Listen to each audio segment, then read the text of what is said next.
¿Qué tal? Hoy otro nuevo programa de Justicia y Transparencia, donde intentamos, como siempre les recordamos, llevarles a ustedes en casa una visión indirecta de lo que sucede en uno de los poderes del Estado, el Poder Judicial, en la administración de justicia, en el mundo del derecho, en el que todos, en algún momento de la vida, algunos más, algunos menos, alguna situación tenemos que atravesar y tener un conocimiento directo, un conocimiento más claro, explicado por aquellos que operan en ese campo del derecho, siempre es algo positivo para que usted, señor, usted, señora, puedan reflexionar y tomar un conocimiento más claro de lo que sucede en ese mundo que a veces sale tanto por televisión y los medios y sin embargo usted tiene cierto resquemor de no entender bien qué es lo que pasa.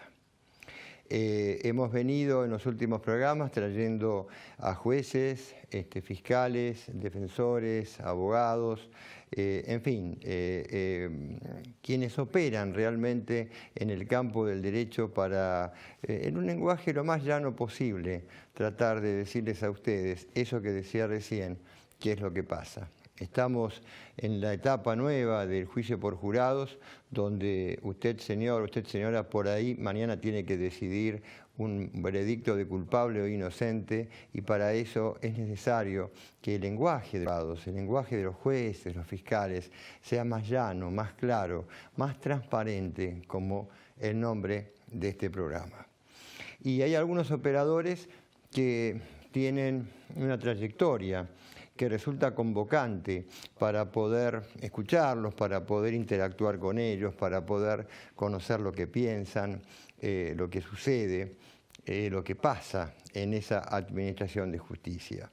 Si pensamos el caso que en su momento tuvo con el tema de la venta de las armas a Croacia, el expresidente Menem, si pensamos en la situación vinculada con Lázaro Báez, si pensamos en el tema de la muerte de Alberto Nisman, y si pensamos en un juicio que se está dando, que comienza respecto de Julio De Vido, obviamente tal vez usted ya haya anudado estas noticias, haya leído algo y piense en nuestro invitado de hoy, que es Maximiliano Rusconi, el abogado que nos va a acompañar en el próximo rato en la continuidad de Justicia y Transparencia, que en un instante empieza para ustedes. Auspician Justicia y Transparencia.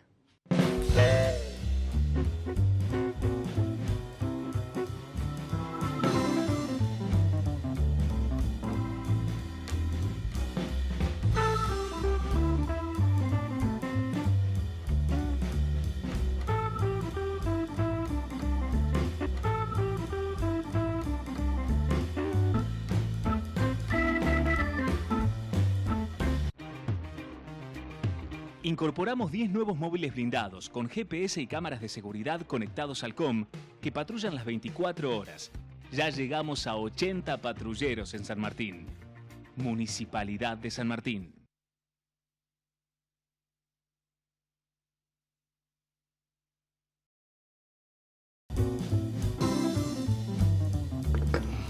Seguimos en Justicia y Transparencia y tal como les adelanté recién, con un colega, un distinguido colega penalista de una larga y vasta trayectoria, del cual usted seguramente lo habrá visto en los medios, lo habrá escuchado, porque le ha tocado y le toca ocuparse de temas que son de interés general, de interés público, temas de mucha trascendencia. Me refiero al doctor Maximiliano Rusconi. Un gusto, por favor, un gusto tenerte acá, Maximiliano. Gracias. ¿Qué cosa los tiempos, no? Porque por ahí la gente no sabe, pero veníamos corriendo, luego de un juicio oral, vos venís de lo tuyo. Los abogados y el tiempo, ¿no? Y el Poder Judicial y el tiempo, ¿no? Es un tema que...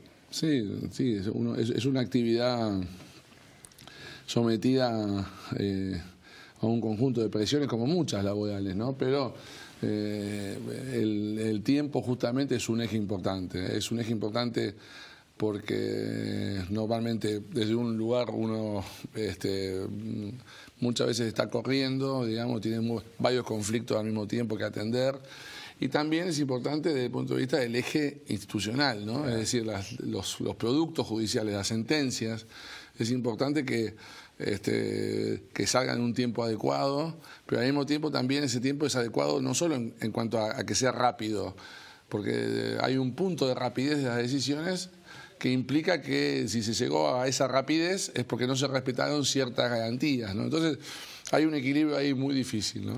Eso es un muy buen tema porque hay un modo de proceder, señor, señora. La idea, Maximiliano, es que esto le llegue a la gente sin intermediarios, como el juicio por jurado, que nos entiendan, ¿no? Y que no hablemos en latín, en difícil. Pero está lo que se llama el juicio de flagrancia, ¿no? Que ya la gente sabe, es aquel que es sorprendido en el momento de cometer el hecho. Y se habla muy bien de ese proceso. Yo honestamente no coincido mucho porque lo que advertí de entrada es que hay un déficit o una limitación probatoria para defenderse bastante notoria. Y vos acabas de decir algo muy importante. El tiempo, claro que es importante para resolver, pero para resolver con profundidad, con ejercicio de los derechos y en justicia, no para simplemente resolver, ¿no? No, sin duda, porque hay un problema fundamental y que yo siempre lo rescato, ¿no? Y es que la justicia siempre ha tenido, digamos, a lo largo de toda su historia, un compromiso muy fuerte con la reconstrucción de la verdad histórica, con la verdad, ¿no? Yo siempre digo, a veces medio con alguna ironía, incluso en la época inquisitiva, el inquisidor se dio un montón de lujos, entre comillas, ¿no? Es decir, torturaba, violaba garantías, pero ni siquiera se dio el lujo de abandonar la búsqueda de la verdad. El inquisidor, o sea, torturaba, pero buscaba la verdad, digamos. No estoy hablando bien de eso, lo que estoy diciendo es, claro. Ni siquiera un sujeto con todo el poder se animó a alejarse de la verdad.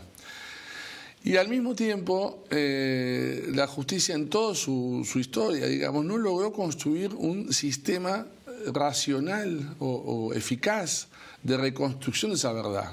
Es decir, la justicia no es una buena investigadora de la verdad. Y acá, a mí me llama la atención, pero alguien nos ha convencido a los abogados que nosotros somos buenos recursos humanos para reconstruir la verdad. Y yo a veces le pregunto a los fiscales, a los jueces, a los abogados penalistas, ¿cuándo hemos recibido ni media hora de capacitación para reconstruir la verdad histórica, ¿no? Para investigar? En definitiva... Sí, la universidad no forma. No, de ningún modo. En definitiva, un sociólogo, un filósofo, un estadista, un estadístico, perdón, un antropólogo tendría más recursos para reconstruir la verdad que los abogados. Con lo cual ahí hay un problema, es decir, necesitamos buscar la verdad, pero al mismo tiempo no sabemos conseguir esa verdad. En ese camino, el riesgo es que para lograr algo que parezca la verdad, se violan garantías. Entonces, lo que está sucediendo es que la variable de ajuste en los últimos siglos, diría, ha sido siempre el imputado, ¿no? Y bueno, esto es grave.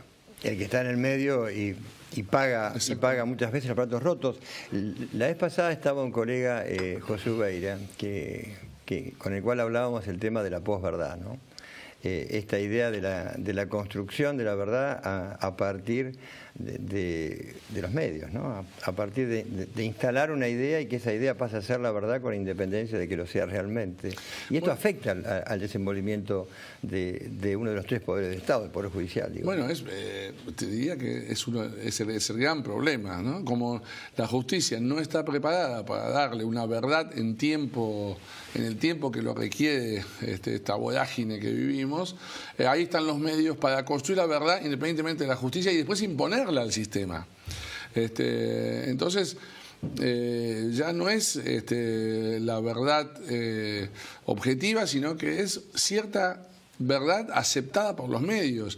Y en la medida en que la justicia no responda a los parámetros de esa verdad reconstruida por los medios, la verdad del título del diario, digamos, eso es un criterio de legitimidad. Ya la legitimidad de la decisión judicial no pasa porque esté acorde con la verdad o esté bien fundada. Esto ya no importa nada hoy en día. Lo único importante es cuánto coincide la sentencia con la sentencia adelantada por los medios de comunicación, lo cual es tremendo, porque sabemos que los medios de comunicación obviamente responden a intereses, los periodistas tienen sus prejuicios, incluso yo creo, ¿no? Yo creo que tenemos que rediscutir la ética periodística, ¿no? En gran medida.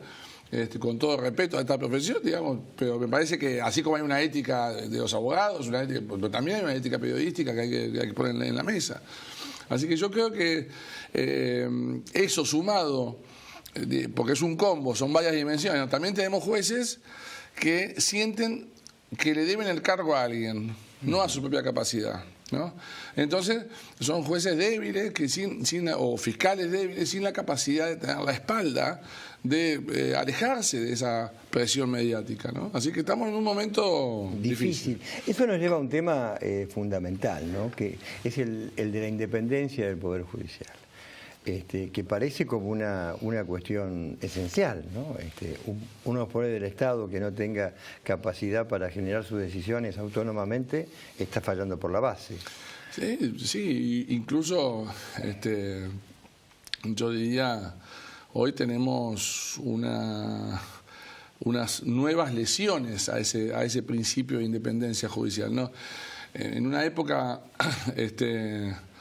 nuestra imagen de una violación de la independencia judicial era un poder ejecutivo o un presidente con mucho poder influyendo directamente sobre un juez, ¿no? Bueno, casi que esa es una figura que yo diría naif, digamos. Hoy en día, hoy se viola el concepto de independencia judicial, porque hay que aclararle a la gente, la independencia judicial tiene, yo diría, dos grandes dimensiones, ¿no?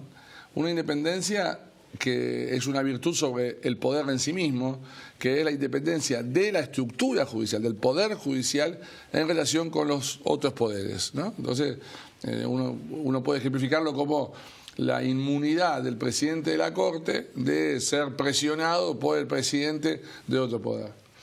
Pero hay otra independencia que es más individual, que está en la cabeza del juez que resuelve. En la ciudadela.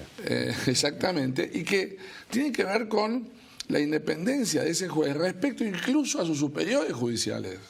Hoy en día vemos cómo, pero de un modo, yo diría casi ostensible, como si esto estuviera bien, vemos a diario, por ejemplo, que las cámaras de apelaciones le indican a un juez que debe hacer tal cosa. Y los jueces actúan como si esto fuera normal y reaccionan de acuerdo a la indicación que le dio un juez superior. Bueno, hay que recordarles a esos jueces que son independientes incluso de sus superiores. Que en realidad no hay ni superior ni inferior, ¿no? Claro, el juez es soberano en su propia decisión. Son superiores administrativos. No, sí, claro, sí, pero digo que está esa idea a veces, ¿no? Sí. Y es realmente llamativo cómo esto se ha instalado y uno tiene que, por ejemplo, los jueces de una cámara de apelaciones le indican concretamente a un juez qué hacer en una causa. Bueno, esto es gravísimo, ¿no? La vez pasada hablando en un programa con Raúl Zaffaroni y el otro día con Lucila Larrandarta, a quien vos conocés y muy bien, ambos, hablábamos de este tema de la politización del sistema judicial y lo que está pasando hoy en nuestro país con esta no clara actuación de este poder del Estado, que es el Poder Judicial, de los jueces vinculado con la política, ¿no? Sí, hoy vivimos... ¿Cuál es tu visión? A ver, yo quiero ser absolutamente claro y, digamos, ya que hablamos a gente que posiblemente no sea, digamos, no esté cercana al sistema, la definición diría, yo estoy muy triste, digamos, o sea, tiene que ver ya casi con los sentimientos y incluso con el sentir que, porque bueno, algunos de los invitados que vos tuviste, yo mismo, tenemos además un espacio en nuestra vida dedicado a la academia, a la universidad, a formar chicos, a formar gente, en donde uno les explica el valor de ciertas garantías, de ciertos principios, y yo creo que hoy, desde el punto de vista empírico, le estamos mintiendo a esos chicos. Porque no es cierto que esas garantías, esos principios tengan real vigencia. Digamos, hoy vivimos un momento, digamos, yo puedo coincidir en que, por ejemplo, en relación con el gobierno anterior, hubo jueces que, digamos, eran bastante remolones para el avance de algunas causas, ¿sí? Ahora, lo que está sucediendo hoy en día es igual o peor. Digamos, digamos, los jueces, para enviar mensajes que sean sistémicos con ciertas épocas electorales o para tener el beneplácito del poder actual, resulta que le imprimen a los casos una velocidad que no tiene ningún parangón y que justo es lo que decíamos antes, que no respeta el derecho que tiene el imputado digamos, a ser defendido correctamente, a ofrecer pruebas, a convencer al tribunal de que su versión es la correcta, más allá de que después el tribunal crea otra cosa, pero tiene derecho a plasmarla esa versión. Hoy en día no importa lo que uno diga, la sensación es que no importa lo que uno argumente, no importa que uno recuerde que la norma dice tal cosa, que no hay chance que si uno defiende a alguien identificado con el otro sector político, el que está en desgracia, tenga alguna chance de éxito. Y eso a veces la gente lee esta velocidad como si fuera una especie de bocanada republicana, ¿no? Como qué bueno que hoy estamos investigando de modo eficaz la corrupción. No hay que equivocarse, eso no es una bocanada republicana, eso es autoritarismo puro, eso es asegurarnos de tener sentencias que son injustas, que han violado garantías, que no se ha respetado el debido proceso, en casos que puede ser muy importante que se investiguen correctamente. Entonces, digo, estamos desperdiciando una oportunidad de hacer justicia correctamente, ¿no? Yo me acuerdo que Agustín Gordillo, para la gente un profesor de Derecho Administrativo de larga trayectoria en nuestra querida Facultad de Derecho, una vez nos dijo que era bueno que se investiguen la acción de los funcionarios, pero lo lamentable es que siempre se investiga para los que estaban antes y que debería hacerse siempre en tiempo presente, ¿no? Bueno, ¿coincidís con esto? Totalmente. Es más, una vez yo era fiscal general en una época. ¿En qué año fuiste fiscal? Del año 97 al 2001. Al 2001. Fiscal general de Procuración, y dirigíamos una unidad especializada en delitos tributarios, digamos, que yo estaba muy contento con mi trabajo, y en ese momento había un periodista que era el enviado de la revista The Economist inglesa. Ajá. Y no sé si él me preguntaba, creo que en ese momento se había detenido o se había procesado, condenado, no me acuerdo, al exministro Cavallo, ¿no? Y bueno, y él quería recoger opiniones así efusivas en relación con eso. Y yo dije, y yo no tenía ninguna vinculación ideológica ni política con Cavallo, pero le dije una frase que a él le gustó y tituló la nota de ese modo. Yo le decía, el problema en la Argentina es que la culpabilidad nace cuando el poder muere. Y el título en inglés fue el título de esa nota. Yo creo que este es un problema. En un país donde la culpabilidad nace cuando el poder muere, digamos, uno no puede estar orgulloso de eso, ¿no? Vos fuiste o sos, corregime, defensor de Lázaro Báez. Donde yo lo voy a decir, alguien que no se fue, que no se escapó sin riesgos procesales, se llama así, señor, señora, de golpe está hoy privado de libertad. Pero te vimos muchos en un programa de televisión donde vos dabas una información directa de lo que surgía de lo oficial, que es la causa penal, el expediente, y había un grupo de periodistas que te explicaban a vos lo que era cuando no era lo que estaba en una causa. Esto lleva a un proceso de desinformación muy grave, ¿no? Es que es tremendo, digamos, primero que digamos, el acto de detención de Báez, a mi juicio, veremos si lo denunciamos, bueno, porque hoy denunciar un hecho de esa envergadura, cuando la persona víctima de ese hecho está detenida y sometida a servicio penitenciario, es una decisión que hay que tomar difícil, digamos, ¿no? Solo por eso, clarísimo. Nosotros, pero yo creo que hay un ilícito ahí. La detención fue, digamos, se fraguó las razones que se expuestas para detenerlo fueron fraudulentas, hasta el punto de que se lo detuvo porque había salido un vuelo de Río Gallegos en donde él estaba yendo a declarar. y se dijo que no había plan de vuelo, lo cual es ridículo. ¿Cómo va a haber un vuelo sin plan de vuelo? Los aviones chocan sin plan de vuelo, sí, claro. Uno se muere sin plan de vuelo. Bueno, y se decía que no había certeza de cuál era el destino, y entonces ahí, en vuelo, el avión toman la decisión del arresto, de la orden de captura. Pero qué casualidad, el juez no sabía a dónde iba ese avión, pero todo el mundo lo esperaba a ese avión en San Fernando. Había gente que sabía. Había gente que sabía. Todo el periodismo, la fuerza de seguridad que lo tenían que detener, la DIFOC que enviada por la ministra Patricia Bullrich estaba en San Fernando. Increíble cómo le pegaron. De todos los aeropuertos posibles, fueron todos a San Fernando. Está claro que eso fue una detención fraudulenta, ilegítima, ilícita, bien. Pero luego lo que es llamativo después es o sea, el modo en que se miente. Digo, yo quiero decir sin eufemismos, porque son mentiras lo que se dice. Entonces, yo he tenido que enfrentar periodistas que me leían un supuesto informe de la Dirección de Vialidad diciendo que, pero con cifras exactas, con comas. Entonces yo veía un periodista enfrente mío que me decía, porque acá dice que el informe de vialidad, que el 67.2% de las obras fueron incumplidas.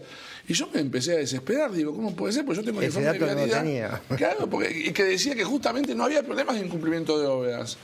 Y en el 28.4% había sobreprecio, que el informe de vialidad que yo tenía tampoco.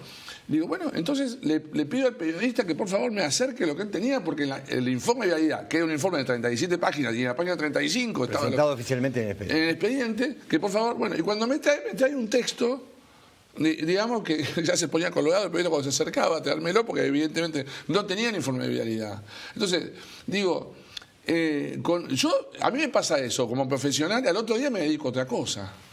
Digamos, eso fue una mentira expuesta en un programa. Digamos, el señor no tenía el informe de vialidad, el informe lo tenía yo, justo no ese día, por eso le pregunté.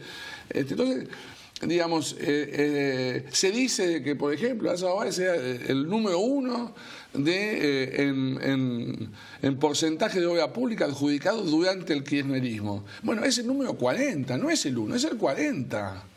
Digamos, hay 39 antes. Se investigan las obras en una provincia particularmente, y selectivamente, y no en el resto del país. Pero eso además es llamativo, y entonces uno dice, pero uno puede imaginar, por ejemplo, qué raro, tanta obra de vialidad en Santa Cruz. Sí, claro. Santa Cruz es la provincia por lejos que más necesita rutas, porque es la más extensa y es la que tiene menos porcentaje en la influencia en el total de la red vial nacional. Entonces todavía falta en Santa Cruz. Habría que hacer más obras en Santa Cruz y no tanto en otras, digamos, que tienen un porcentaje, son más chiquitas, y, por ejemplo Tucumán, y tiene un porcentaje muy importante de la red vial. Con lo cual es indignante la mentira. Pero claro, yo digo esto, digamos, y el señor que dijo eso y que demostré que estaba mintiendo, siguió repitiendo eso 3 meses después.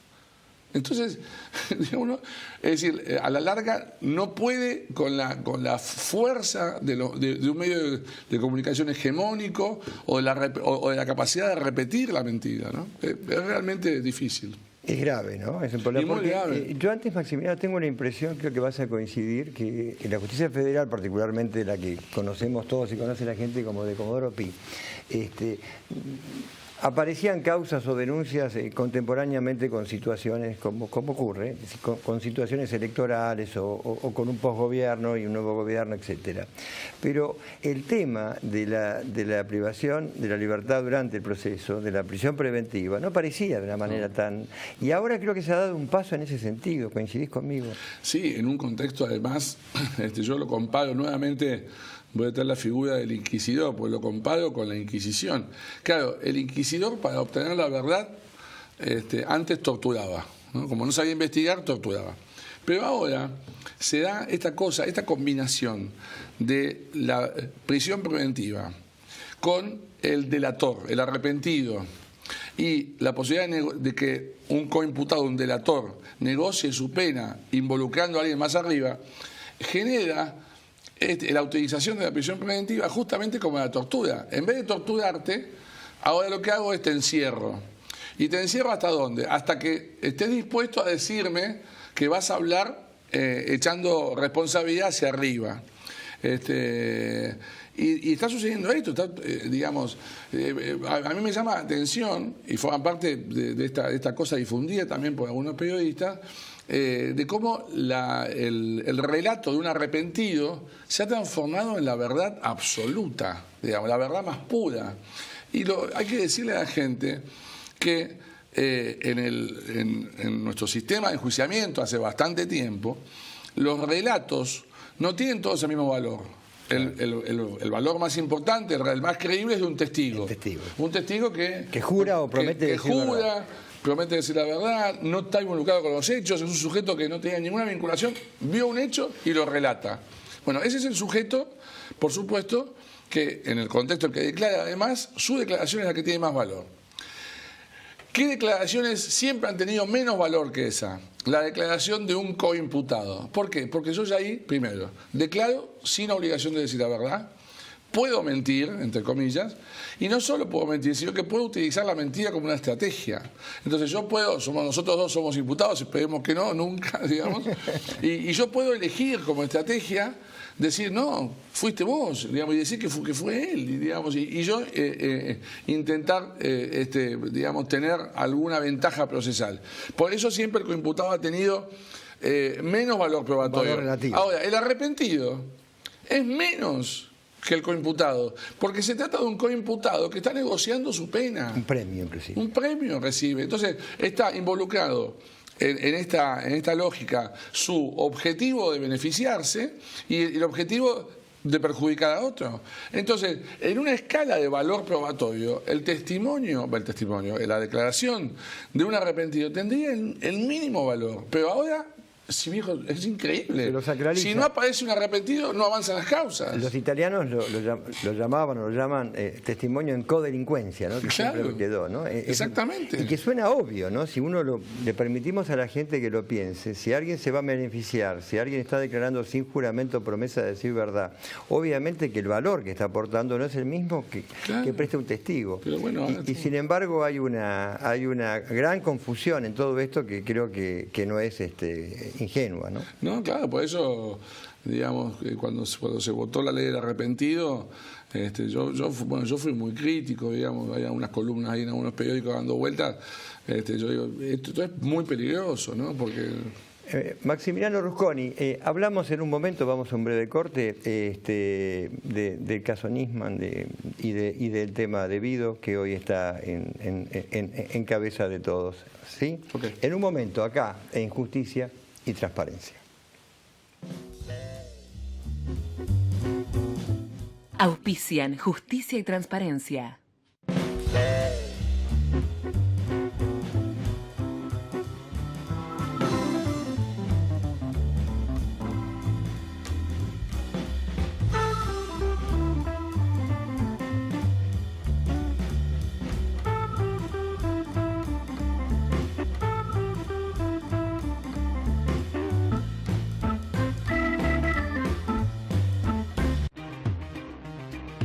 Incorporamos 10 nuevos móviles blindados con GPS y cámaras de seguridad conectados al COM que patrullan las 24 horas. Ya llegamos a 80 patrulleros en San Martín. Municipalidad de San Martín.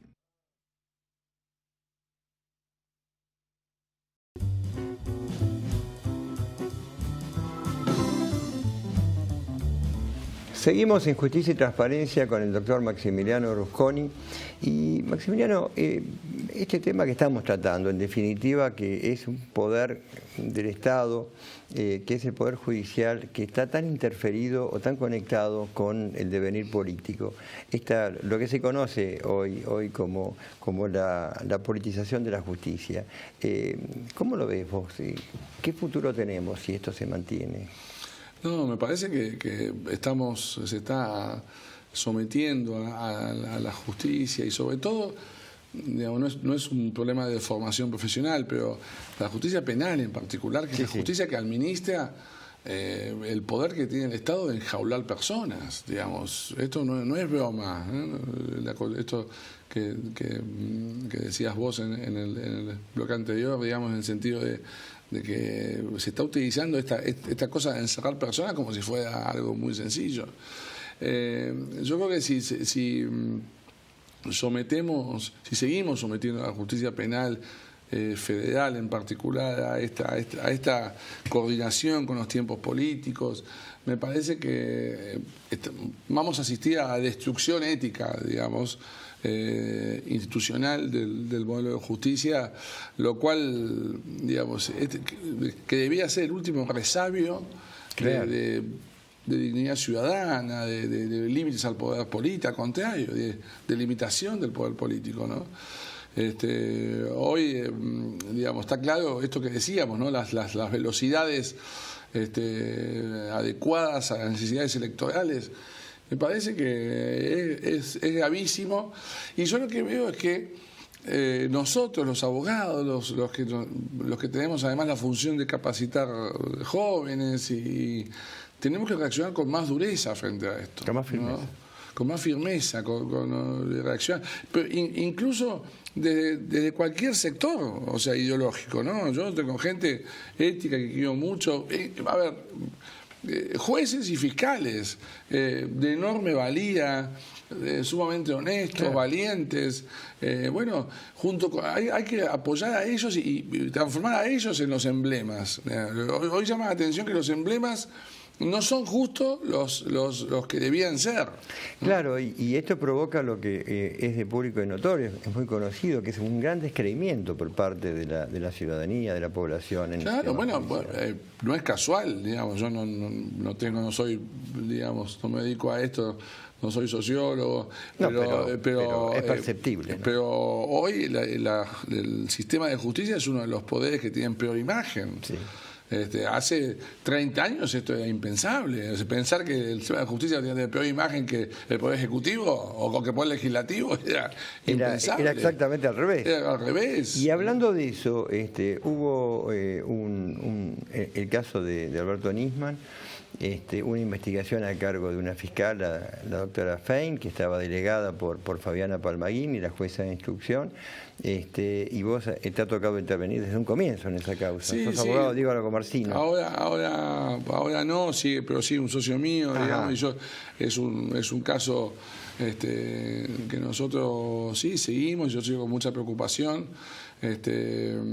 Nosotros, a mí siempre me llamó, ese caso nos generó siempre mucha angustia, porque nosotros desde el primer lugar, en el primer momento, digo, hemos dejado en claro que no íbamos a hacer nada que obstaculizara la mayor investigación posible. Y para eso teníamos que pensar que quizá a Nisman lo habían asesinado. ¿Por qué? No porque hubiera elementos, porque eso era la hipótesis que garantizaba la investigación más amplia.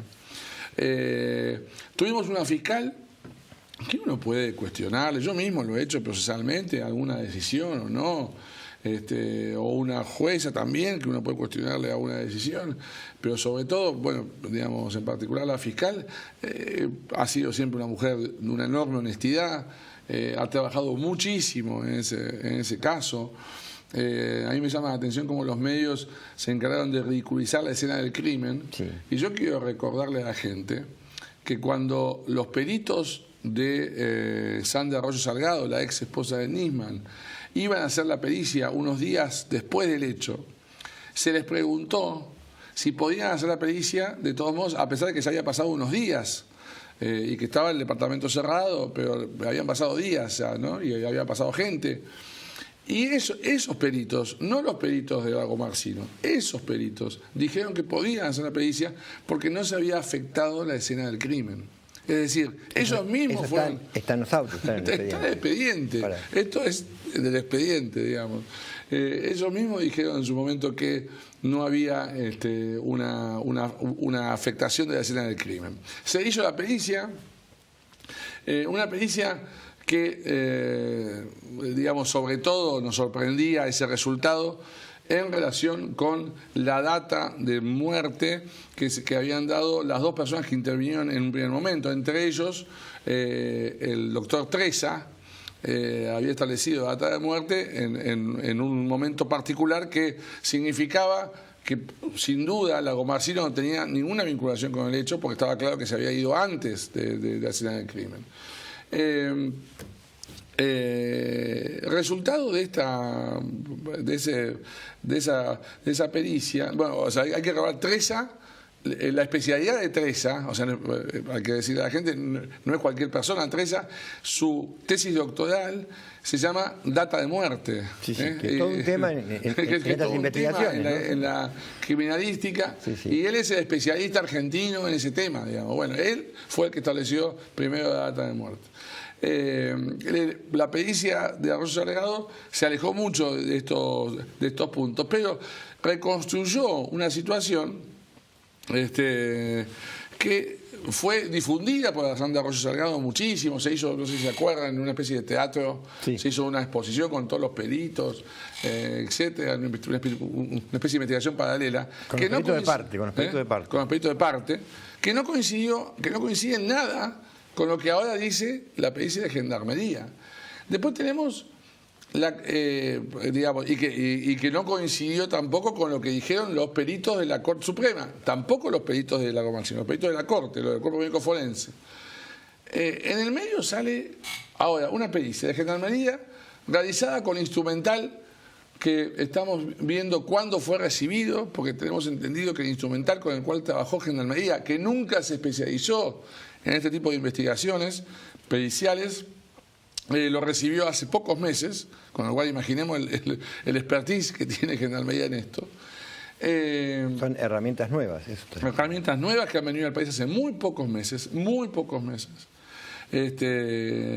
Y que concluyen ya con ciertas cosas que suenan disparatadas. O sea, nosotros todavía no tenemos, o sea, la pericia, por supuesto, como siempre, está difundida en todos los periódicos de mayor circulación. Sin embargo, la defensa de Lagomarsino todavía no ha tenido chance de acceder a esa pericia. Pero todos los periodistas de Clarín, La Nación, por supuesto, tienen hasta la última foja de esa pericia, ¿no? Esto es lo que hay que contarle a la gente con lo que uno se enfrenta. La pericia actual, la que se pericia informa, actual, esta que se pero recordémosle, Maximiliano, que también, como vos adelantaste, pero para focalizarlo, intervinieron los peritos del Cuerpo Médico Forense de la Nación, de una trayectoria que siempre, que todos nosotros en la materia siempre le hemos dado lo que son, ¿no? Pero, a ver, no solo eso, digamos, como defensor, uno normalmente los cuesta muchísimo convencer a un juez que las cosas pasaron de modo distinto a como lo dice el Cuerpo Médico Forense, porque es la palabra máxima, por supuesto, a veces pueden equivocarse o no, pero es, bueno. Y sin embargo, salió en un comunicado de la Corte Suprema hace unos días diciendo que la Corte no había intervenido en esa pericia en su momento, sí. Y que intervino el Cuerpo Médico Forense como si el Cuerpo Médico no dependía de la Corte, además. Directo de la Corte. Bueno, digo, se están viviendo cosas, digamos, entre ellas el hecho de que esto sea investigado por la Justicia Federal. Digamos, ¿desde cuándo la Justicia Federal se ocupa de investigar un homicidio? Si fue un homicidio. Esto siempre le correspondió a la justicia ordinaria, no federal, no es de competencia federal. Pero claro, aparentemente hay más chance de dominar la evolución, como evidentemente está pasando, la evolución del caso, si es que el caso está en federal. La verdad es que en el medio a nosotros nos preocupa muchísimo porque se está arruinando la vida de un muchacho que puede haber cometido errores que fueron relatados al minuto siguiente de conocida la noticia. Lagomarsino, sin mi intervención obviamente, se presenta en la fiscalía, relata el hecho, dice el arma, yo le dejé el arma, luego de eso hace todo este relato y la gente empieza a decir no, porque Lagomarsino lo presentaban como si fuera un superagente de inteligencia, un superagente de inteligencia que realiza un ilícito así, digamos, con su arma y la dejan en la escena del crimen. Pero esto es el superagente 86, digamos, es increíble. No se ve muy a menudo. No se ve a menudo, como mínimo hay que decirle, digamos, a los televidentes que esto no sucede nunca, digamos, que el autor de un homicidio se olvide el arma registrada, su nombre. Bueno, esto, digamos, hay una serie de indicios que como mínimo demuestran de que no hay todavía ningún elemento que pueda realizar, digamos, esta conclusión de que se ha producido un homicidio. Nosotros hemos participado con peritos de alto nivel digamos, Torok en balística, o Olavarría en la reconstrucción criminalística, y digamos, tengo entendido, por ejemplo, que Olavarría trajo un programa de Estados Unidos de última tecnología, en donde, pues una cosa muy, muy interesante, en donde al programa se lo llenan con un montón de datos, ¿no? El peso de la víctima, la altura de la víctima, las dimensiones del lugar, el calibre del proyectil, todos los datos que se tengan. A partir de ese momento el programa se ocupa de reconstruir los hechos. Bueno, él hizo eso y es increíble, increíble. Yo estoy insistiendo que en algún lugar lo muestre, porque es importante. El muñequito, digamos, dentro de la imagen virtual, digamos, se mueve y se produce la caída de modo idéntico a como quedó la imagen de Nisman. Durante muchísimo tiempo, por ejemplo, se dijo, y se repitió hasta cansancio, seguramente vos te acordás, Sandra Arroyo Salgado decía, una jueza federal, decía permanentemente que estaba claro en el expediente que el lugar de impacto era detrás de la oreja de Nisman, sí, de abajo hacia arriba y de atrás para adelante. Entonces decía, esta no es una posición propia de un suicida, ¿no? Y decía esto, ¿no? Permanentemente. Ella decía, la situación propia de un suicida es esta, en todo caso. Gracias. Bueno, nosotros hace mucho tiempo, ahora salió difundido en una revista, en la revista de noticias. Salió la fotografía, ¿verdad? En el expediente está, pero en el expediente, no en ningún lugar raro. En el expediente estaba la foto, siempre estuvo la foto de la autopsia, en donde está claro que el proyectil ingresó delante de la oreja, de este costado hacia este costado, digamos, y es la posición, yo no digo que esto explique por sí mismo que sea un suicidio. No, pero es la posición clásica. Pero es la posición clásica del manual del suicida, artículo 1, digamos, sería, bueno. Bueno, se malinterpretó, digamos, yo diría, con mala fe, los resultados de las pericias sobre las partículas de pólvora. En la mano en la mano. Y lo que se dijo... ¿Qué pasó con eso? Porque bueno, se dice que no hay impregnación de pólvora, con lo cual no... No, pero no es cierto eso. Bueno, la pólvora tiene tres componentes. Aparentemente, yo no soy... Reconstruyo lo que me acuerdo incluso, pero tendría tres componentes. Y lo que se dice es, digamos, no se encontraron, digamos, los tres componentes, pero hay dos componentes que integran la pólvora y que sí se encontraron. Primero, hay una situación, porque la pregunta era ¿por qué sobre esta parte no se han encontrado de partículas? Bueno, porque la posición reconstruida por nuestros peritos es que la situación que hizo Nisman, habría realizado Nisman, es esta, es decir, con esta mano sostiene, que aparentemente es un comportamiento bastante usual. Entonces, esta mano genera un vértice en donde esta tapa la otra, claro, y acá no hay partículas. A lo que dice el informe pericial, creo que en Salta, es que hay dos partículas que son integrantes de la pólvora. Lo que dice, o sea, para que haya pólvora, falta una partícula que no se encontró en principio, pero se encontraron las otras dos. Entonces, la pregunta es, bueno, a ver, esas otras dos, ¿cómo se explican? Y hay una alternativa, por ejemplo, y es que, creo que voy a decir sin ironía, digamos, pero una alternativa es que el ex fiscal hubiera estado jugando con estrellitas de pistas, estrellitas navideñas, esas que uno está... Bueno, eso aparentemente esa cosa tiene... Bueno, yo no sé si un comportamiento usual de un fiscal en ese momento tan importante para la vida de la República está en su baño jugando con estrellitas. Entonces, lo más probable es pensar de que por alguna razón, digamos, algunas partículas están y otras no se encontraron, y lo que dice el informe es, nosotros no las detectamos, no significa que no estuvieran. Es decir, no es concluyente. Y como mínimo, en todo caso no puede ser concluyente en ninguno de los sentidos, digamos. Claro. Pero si hay que avisorar un resultado, es más positivo que negativo el de la pericia. En pocas palabras, Maximiliano, de todas las experticias hechas y toda la información oficialmente introducida en legal forma al proceso, hasta aquí lo que se tiene acumulado lleva a una hipótesis de suicidio. Y yo digo, en la medida que uno descarta, porque no hay nada que lo demuestre, la hipótesis del homicidio tiene que desembocar en suicidio. Yo siempre lo que explicaba es, tenemos que llegar al suicidio aunque sea por descarte. Entonces, si no hay ningún elemento que explique un homicidio, bueno, hubo un suicidio, digamos. Y la verdad es que, digamos, incluso hasta por trayectoria de la sangre, por un montón de elementos, la reconstrucción del hecho que hemos hecho nosotros como defensores es la más factible en términos científicos, ¿no? Lo que ha pasado, lo de Gendarmería, hay que esperar los resultados, pero... Sí, porque no los conocemos, ¿no? En definitiva, hay información periodística. Se habla de una sustancia alucinógena, de ketamina. La ketamina, sí. Que había sido descubierta ahora y no en los informes previos. Sí, por ejemplo, se dice... es eso, y se dice que no se había descubierto, que raro que no se dijo nada con respecto a una lesión, ¿no? a una lesión, a un moretón o algo así. Y es mentira, así se dijo. Y se reconoció en la autopsia que era de larga data. Después, lo que sorprende es que algunas conclusiones que se están circulando se rebaten con solo leer el expediente. Claro.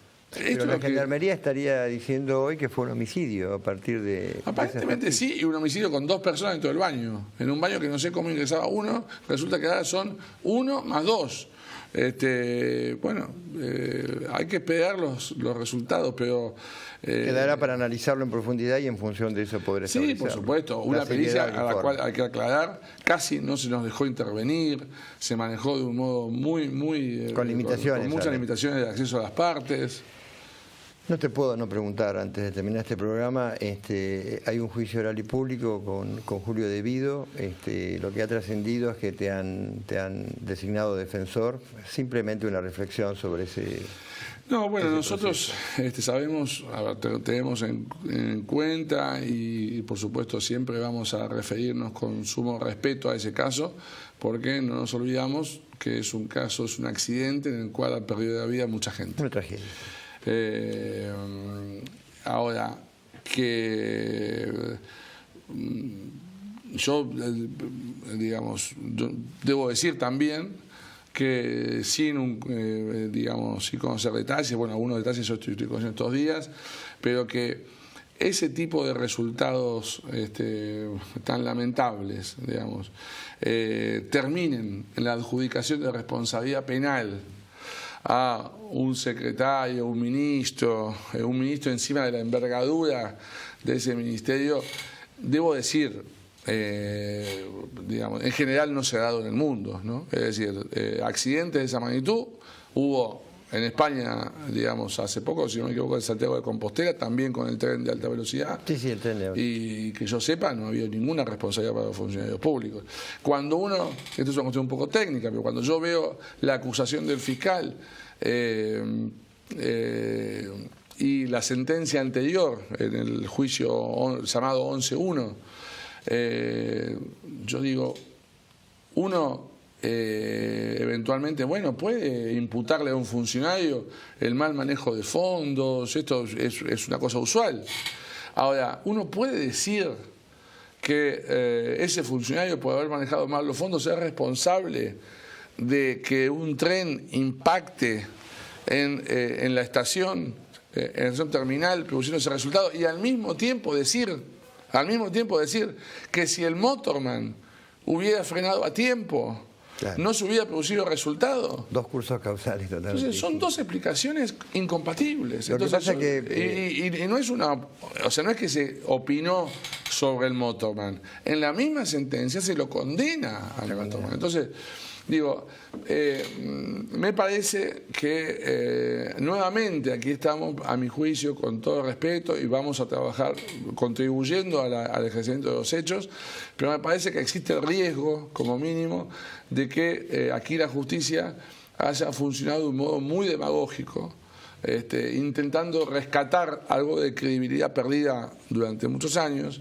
Y esto me parece que también es criticable, ¿no? Es decir, yo estoy lejos de pensar que la justicia, como dicen algunos, en 11 es un ejemplo de buen funcionamiento. No, me parece que técnicamente ha habido muchos errores y algunos graves, que vamos a intentar, por supuesto, que se discutan en un tribunal con participación de los medios de prueba, las víctimas, vamos a discutirlo, ojalá con el escenario de mayor seriedad posible, ¿no? Te agradezco muchísimo tu presencia de hoy en Justicia y Transparencia, que espero que no sea la última. Cuando tengamos algún informe como el que hablábamos antes, te vamos a invitar y ojalá puedas venir, porque es muy importante esta información directa para la gente. Gracias por haber estado acá. No, gracias a vos. Y gracias a ustedes en casa por seguirnos con esta vocación de ayudar a transparentar la justicia en este programa que se llama por eso Justicia y Transparencia. Hasta el próximo programa.